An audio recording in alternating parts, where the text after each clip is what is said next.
Good morning. Thank you for allowing me to speak. Before I get into the message itself, I want to say that I think Denny will have a couple extra minutes. When I'm done, we can just tack it on to his later. We'll just take down 11:40, whatever it is. But before I talk, I wanted to say that I got this book from the back. It's just a bedtime kids book. I don't know if Denny brought it or not, but I got it to read to Jameson every night, and man, I put Jameson to bed and kept reading, because this thing helps you a lot with, I find when I'm reading the Bible,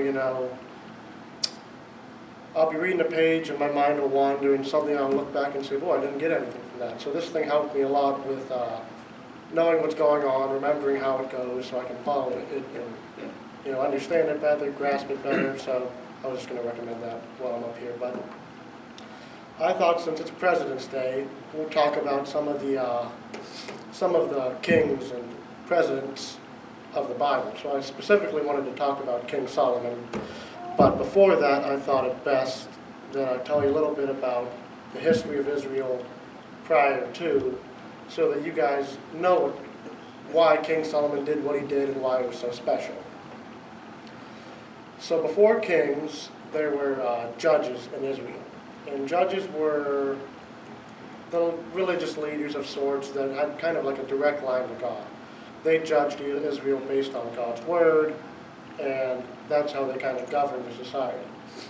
And the last judge prior to kings was Samson. And Judge Samson was known for his incredible godlike strength that was given by God. And Samson had three covenants that he had connected to God.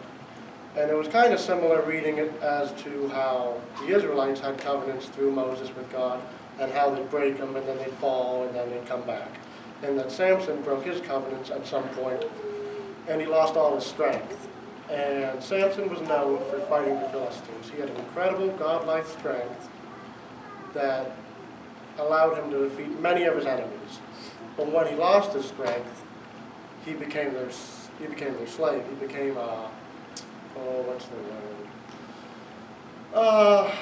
he was mocked, he was belittled, he became a slave that they bring out during parties and show off and show how they defeated the great Samson and how they beat Israel. And this went on for quite a while.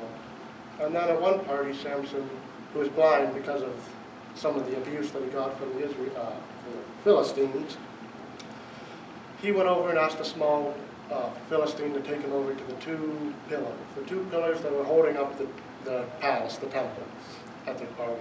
And they were mocking and belittling him, and he had prayed to God one final time, asking that he gives him strength one more time that he can defeat his enemy. And he grabbed them pillars and he pushed, and they cracked and splintered, and finally they gave way. And it's said in the Bible that in his death he defeated more Philistines than in his life. And after that, the Philistines were defeated.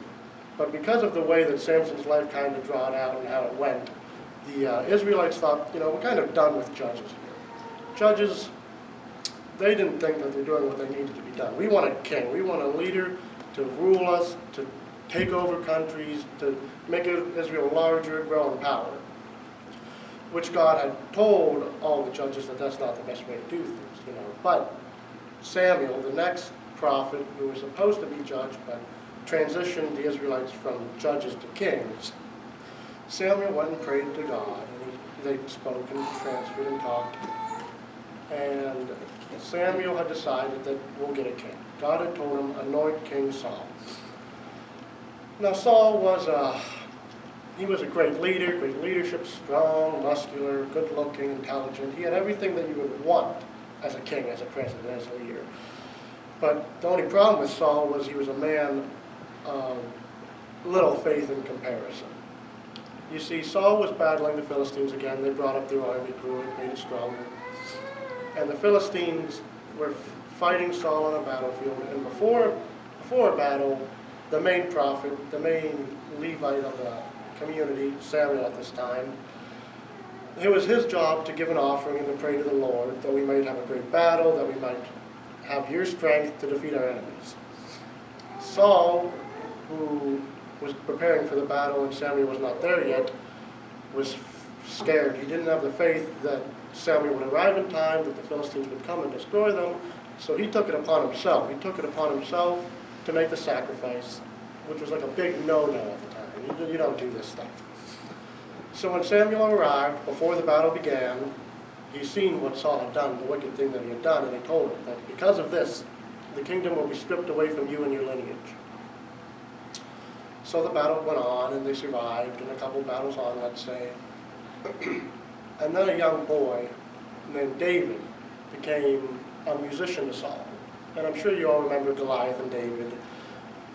The Philistines had a warrior named Goliath who stood 10 feet tall. You know, they said that he had a spear 3 inches in diameter. It was like he was chucking a 4x4 at people. I mean, he was a dangerous man. All of Israel was scared of him. But David, who was just a small young boy, a musician at the time, just a shepherd's son, he had the faith of God with him. He thought it would be easy to defeat this giant. So he went to battle with Goliath, a 10-foot tall man, and all he had was a stone, a couple stones, pebbles, one sling, and I don't know if it was a slingshot or a towel of some kind, but he had a sling, and God's faith, something that Saul did not. And with that, he was able to easily defeat Goliath. And then he went on to become king afterwards. King David was the second king of Israel. Now under King David, they had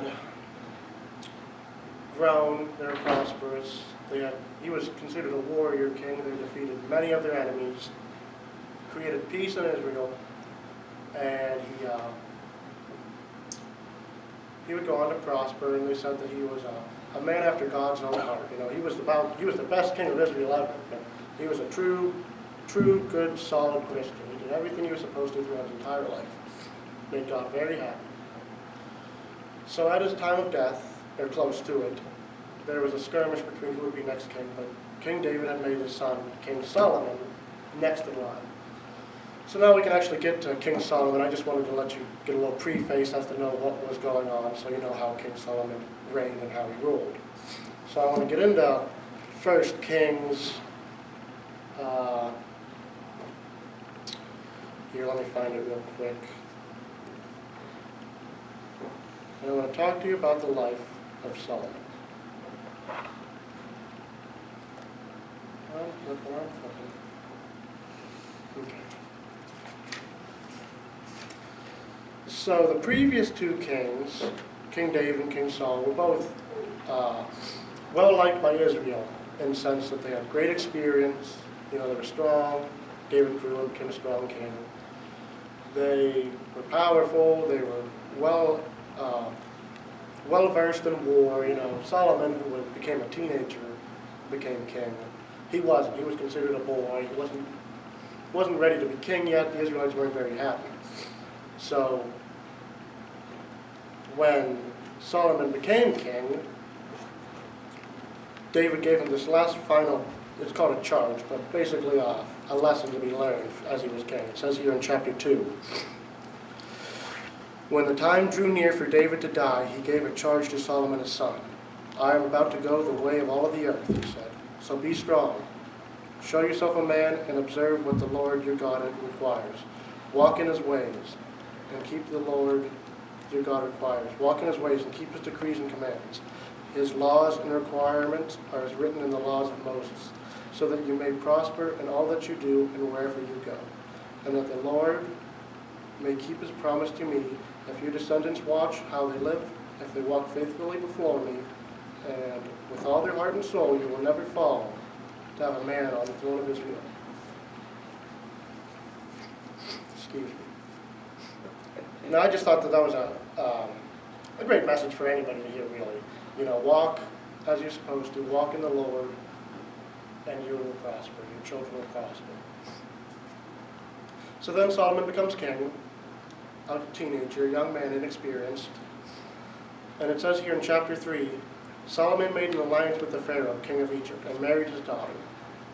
He brought her to the city of David and finished building his palace and the temple of the Lord and the wall across Jerusalem. The people, however, were still sacrificing at high places. Israel, when they came out of Egypt, they had the tabernacle. That's where they would pray and preach. And then after years had passed, they would do it in just high places.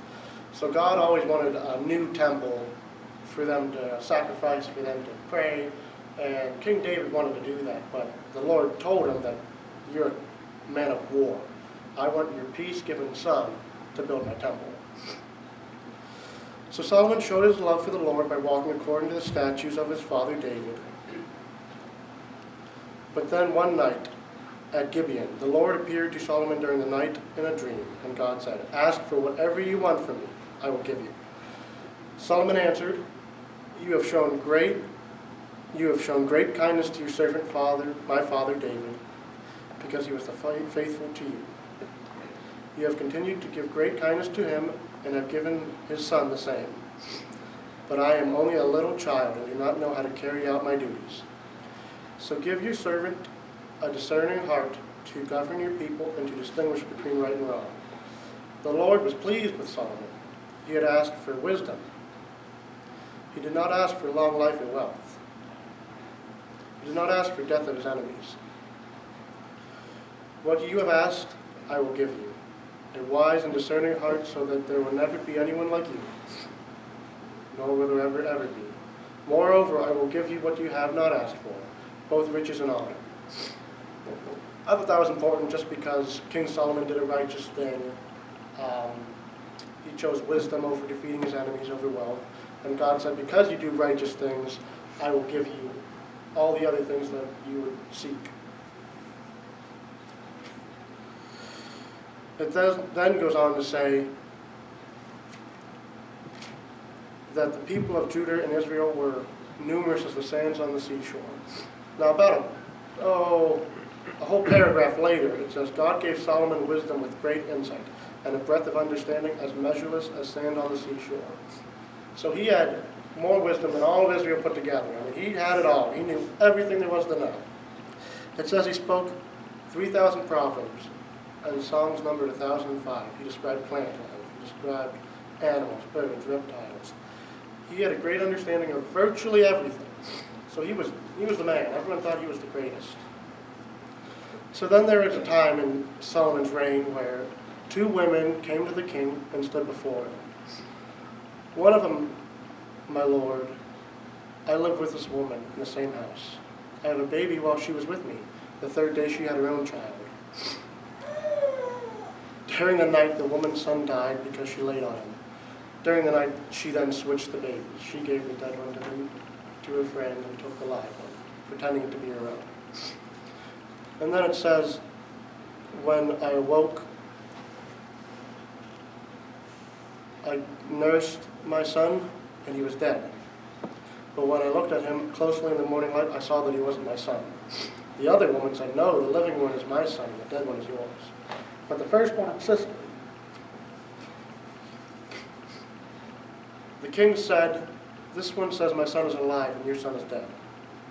While the other says, no, your son is dead and mine is alive. Then the king asked for someone to bring him a sword.